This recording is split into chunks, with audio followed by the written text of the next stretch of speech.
Hi mga madi, kumusta man ang tanan? So dugay-dugay jud tag wala maka voice over mga madi no. For today's video di ay mga madi mag-plaster tag mga basiyo diring dapita mga madi kay medyo nagkatag na jud ni. Ato ning ipadaplin diring dapita mga madi no kay basing makasab-an na ta sa mga muagi diri ba. Kay medyo nilapas na Yunis boundary.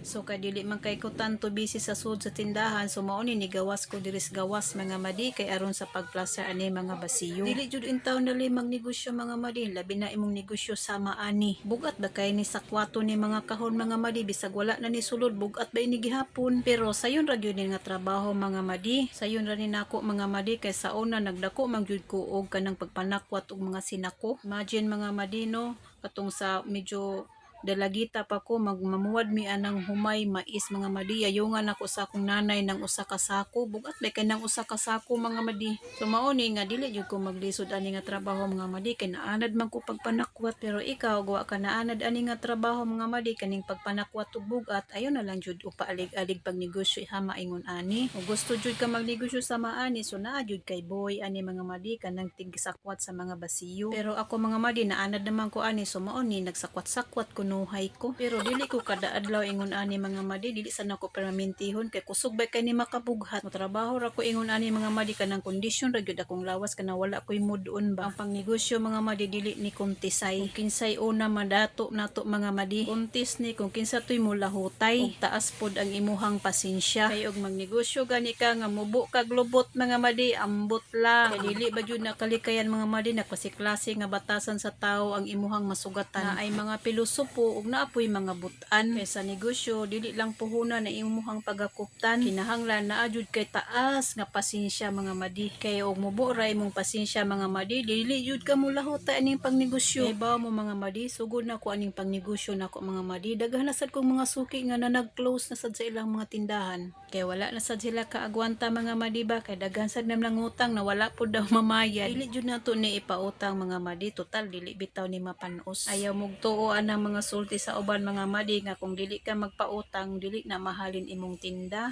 Dili ra na gisulti nimo mga madi kay aron ka magpautang nila. Bahala gamay ra kag halin mga madi sa usa ka adlaw, at least cash tanan, wala joy utang. Kay kanang cash mga madi matigom man na, kay sa utang mao'y matigom wala jud kay ikabalian nagkumpra. Sa pagnegosyo pod mga madi dapat gahi jud kag kasing-kasing. Kay daghan na baya na mo ulo-ulo nimo mga madi. Bosa og naay mag-ulo-ulo nimo mga madi, ayaw jud dayon og tuo. Kanang uban mga madi sa una dili mo amigo, pero pag naa na ka negosyo, amigo na mo. Kay naa naman ay pangayoon nga pabor sa imuha mga madi. Kay nakabantay bitaw ko mga madi sa una sa katong pobre pa kay tagnaong no, kanang mura yagit kitag naong ba. Sa una mo angkon jud ka na yagit jud kog naong sa una, wala jud mo tagad nimo.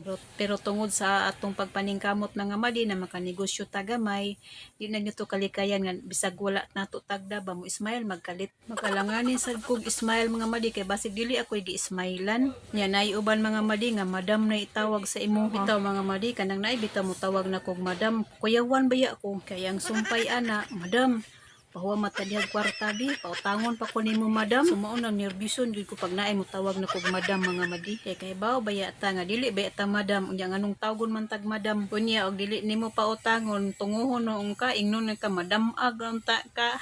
Bitaw mga madi, istorya ra ning ato ha, pero tinuod baya na sa pagnegosyo dapat dili gyud ka humok og kasing-kasing aron dili ka matintal ana mga tawo nga mga kuan mga madi, mga mapahimuslano. Kana mga tawo bitaw mga madi nasa kaniadto panamiiran lang ka. Unya og makita nila nga moangat ka gamay sa imong kinabuhi, amiguhon na dayon kanila. Mao jud na bantayan nimo mga madi, himan-i jud na mga tawo na niunong nimo sa kasakit ug kalipay. Og dinhi lang ko to mga madi, salamat sa iyong paglantaw. See you next time. Bye.